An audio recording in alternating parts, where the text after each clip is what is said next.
Mga plano at prioridad sa kanyang bagong tungkulin sa Energy Regulatory Commission ating pag-uusapan kasama si Undersecretary Jessie Andres, Officer in Charge, Chairperson at Chief Executive Officer ng Energy Regulatory Commission. Yusek Andres, magandang tanghali po sa inyo.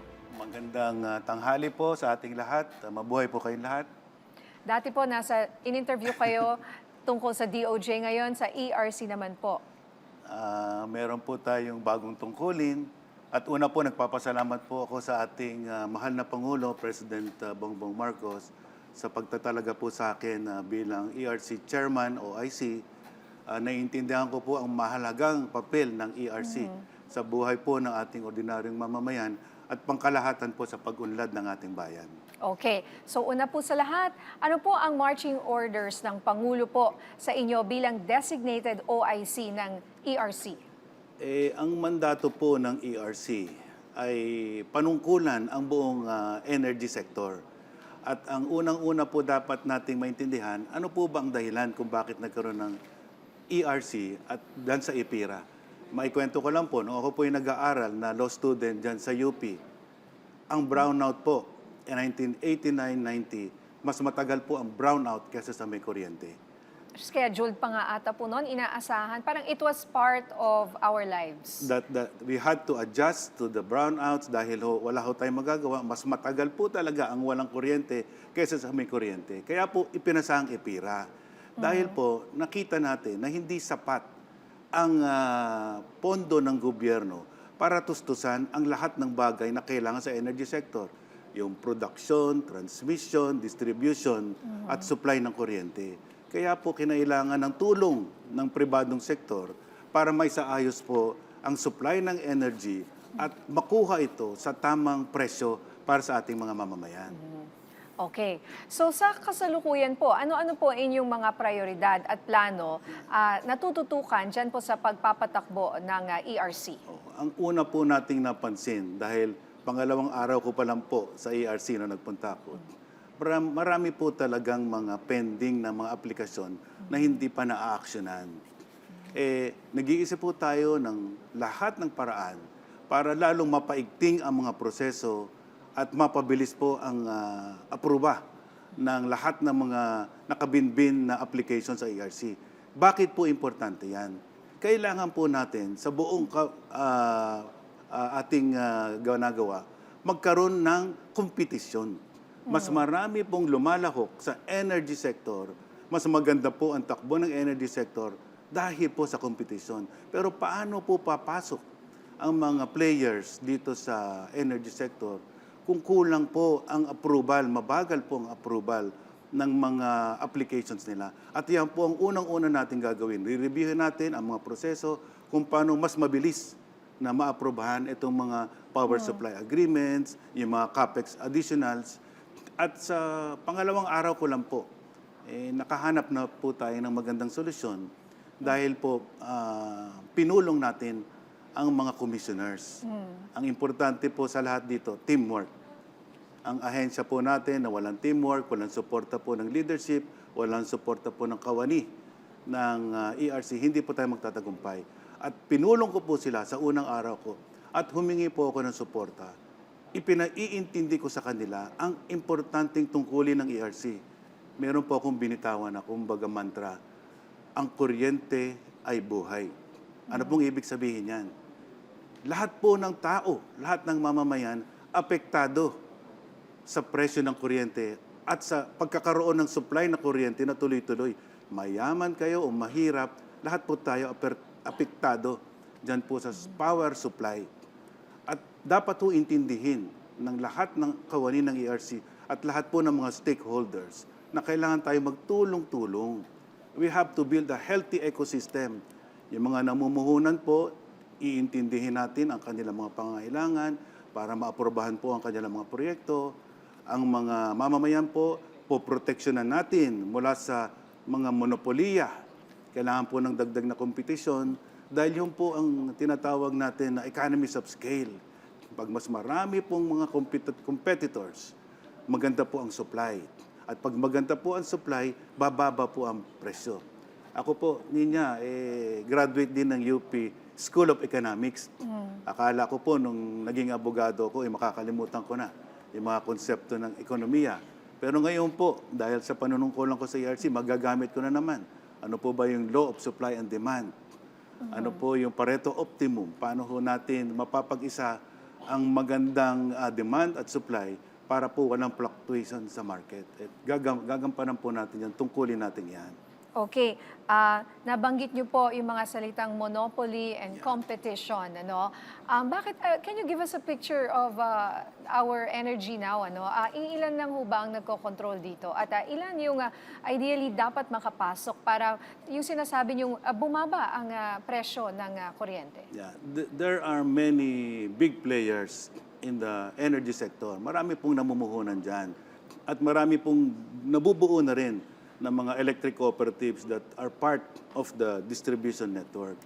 Pero sa kabuuan ho, talagang kulang na kulang pa rin ang investment na nakalaan sa energy production, distribution, at supply. Kaya ho, ano ba ang solusyon para bumaba ang presyo? Kompetisyon. Paano po ba mabubuo ang kompetisyon? Kailangan po mabilis na pag-aproba ng ERC ng bawat power supply agreement na nakahain dyan, lahat po ng mga interrelated regulation ay dapat po bawasan para mas mabilis ang aksyon. Ganon, pag pumasok sila at makapagsimula po ang negosyo, mas mabilis po ang pag-increase ng supply ng kuryente at yan po magpapababa ng presyo because of competition. Paano po kung alam naman po natin yung mga big players na yan, mga malalaking business men, paano po kung yung posibilidad na makakabangga niyo po ang mga ito? Sa totoo lang po, lagi kong binabanggit, 33 years na po tayo sa law practice, naka-anim na taon na po tayo sa pamahalaan, at sa tanang panahon po na yun, wala pa naman po ako na-enkwentro na impluensya na nakapigil sa akin na gampanin ang aking tungkulin na tama. I will be fair and independent. That is what I can promise. I will do my duties with utmost fairness and independence. Dahil po ang mga namumuhunan, yun lang po ang gusto, a level playing field. Kapag nabigyan po natin sila ng level playing field, patas na pakitungo at tamang pag-implementa ng mga regulasyon, wala po silang reklamo. These are professionals who know the terrain and would always comply with the law. So, pagka na-aproba itong mga pending applications and all that, no, kailan po mararamdaman ng taong bayan yung pagbaba sa presyo ng kuryente?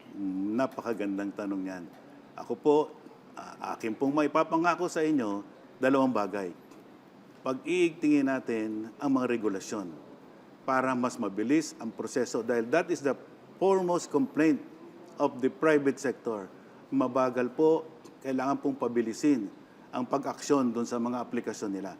Pag-iigtingin po natin yan at magugulat po kayo, marami po tayong reforma na gagawin dyan para tugunan yung issue na yan. At pangalawa, I will be open to all the stakeholders.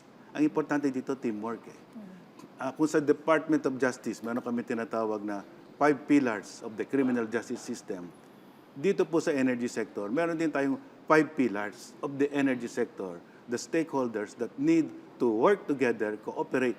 Andiyan po yung power generation, distribution, supply, at transmission. At kasama po dyan ang larangan ng ERC at ang mga mamamayan na dapat maging mapagmasid at tumutulong din po sila in terms of electric cooperatives. Yan pong 5 bagay na yan. Kailangan po magkaroon tayo ng healthy ecosystem. That is how I will refer to it. Magtutulungan po, give and take.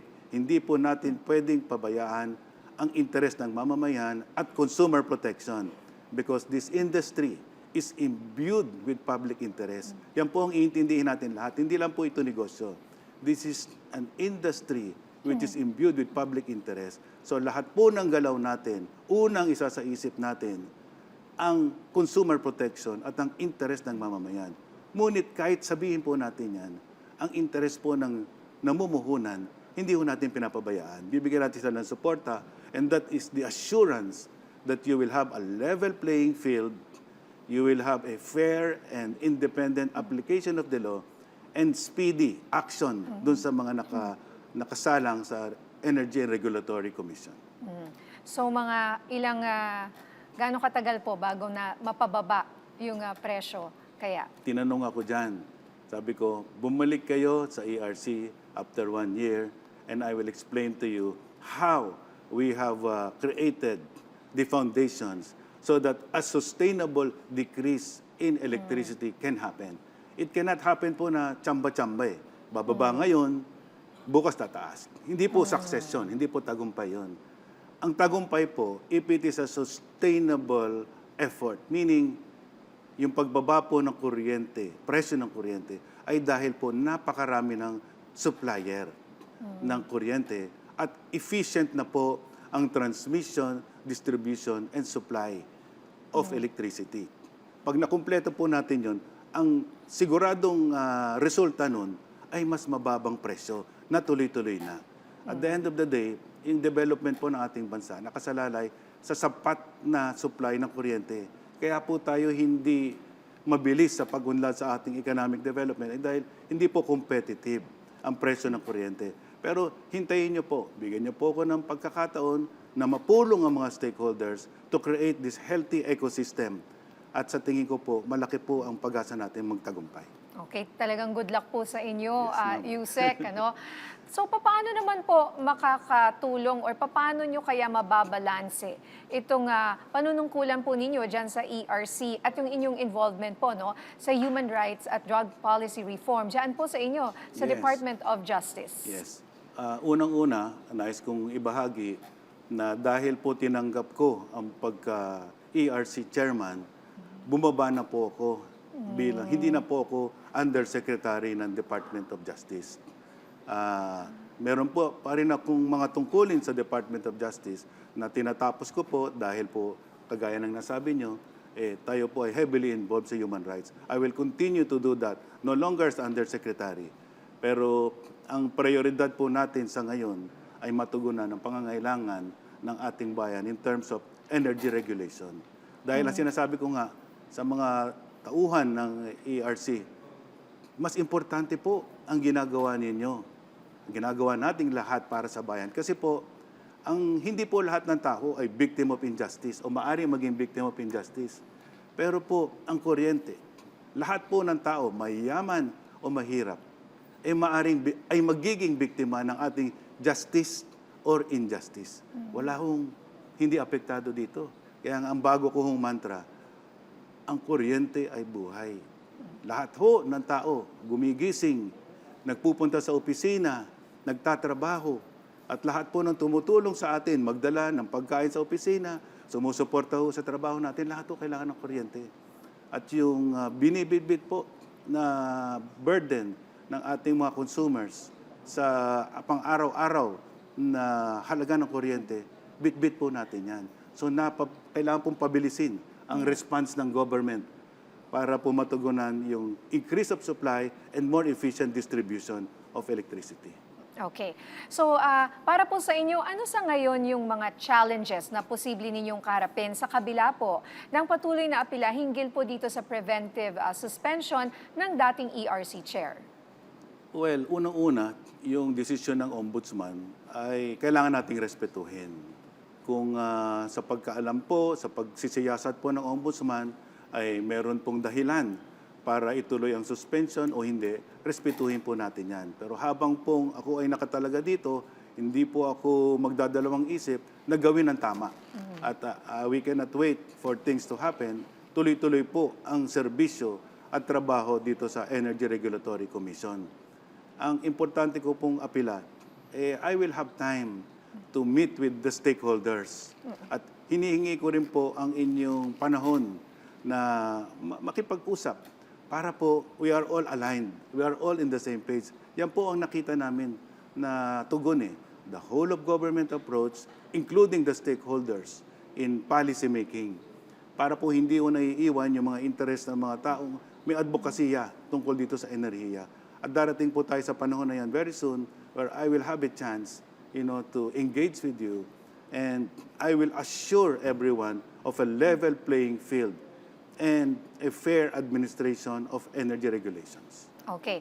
So, sa paanong paraan naman po, dapat harapin ng ERC ang mga problema nito na nakakaapekto po sa imahe o sa image po ng inyong komisyon?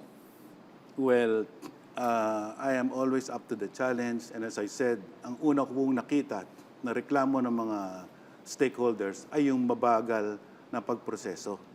I understand meron pong hundreds of backlog and even thousands of backlogs doon ho sa serbisyo na kailangan natin gawin.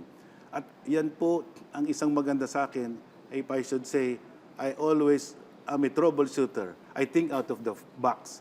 I have to find ways to make things go more efficiently. At may nahanap na po ako ng mga paraan. At probably next week, when the new commission convenes for the first time, marami na po tayong magiging approvals na ilalabas. Hindi po kagaya dati, meron daw pong mga pagkakataon na sa buong meeting ng isang commission, wala ni isang na-approve. Dahil hindi siguro maganda yung pagpapaliwanagan nila. Pero ngayon po, ipinangako ko dun sa mga commissioners that we will have a free and open discussion on all issues. At hopefully, when the commission makes a decision, it will be a consensus. Dapat po magpaliwanagan tayo kung bakit po tama itong desisyon na to kumpara sa iba. At kailangan natin magkaroon ng unified stand whenever we make a decision because there is only one parameter, yung public interest. So all of us, all the commissioners, I told them, have only one parameter. What is the public interest issue involved here? And we have to apply strictly the regulations. Walang middle, walang mali. Dapat consistent application of the rules, regulatory rules. At sa tingin ko po, kapag nasiguro natin yung pantay-pantay na pagpapatupad ng regulasyon, wala pong magrereklamo. Okay. So, paano naman po ipinapakita ng bagong appointment ninyo ang mga prioridad ng administrasyon po sa energy policy ng bansa? Yan, napakagandang tanong niyan. Alam niyo po, kagaya po ng nasabi ko nung unang-una, naiintindihan ko po ang napakahalagang larangan ng tamang supply sa tamang presyo ng kuryente sa kabuuang effort ng gobyerno para sa ating pag-unlad. Dalawa po yan. Kailangan natin una, magkaroon ng sufficient supply, reliable and efficiently distributed para po mapababa ang presyo para sa ating mamamayan. At kasama po dyan, paano naman sila magdadagdag ng investment in the energy sector kung hindi po patas ang regulasyon, mabagal ang pagtakbo ng mga papeles, at hindi po level ang playing field. Ngayon po, sa ating panunungkulan, itinitiyak ko po paulit-ulit na magiging patas po tayo at mabilis sa lahat ng proseso within the regulatory framework. At hindi ako magdadalawang isip na makipagpulong sa lahat ng stakeholders para pagtingin ang polisiya para ho lahat ng mga interest ninyo maprotektahan natin at mapakinggan bago tayo gumalaw. Okay. Maraming salamat Thank po you. sa inyong oras. Can I still call you Yusek? Or ano na po? Ano yung tamang... I can be called Yusek dahil po yung rank po ng ERC chairperson ay mas mataas pa ho sa Yusek. I see. Pero okay. I would prefer just to be called Yusek or chairman dahil po mas importante po yung katungkulan, yung tungkulin kesa sa katungkulan. Okay, Officer in Charge, Chairperson at Chief Executive Officer ng ERC, maraming salamat po, Sir Jesse Andres. Maraming salamat din po. Mabuhay po kayong lahat.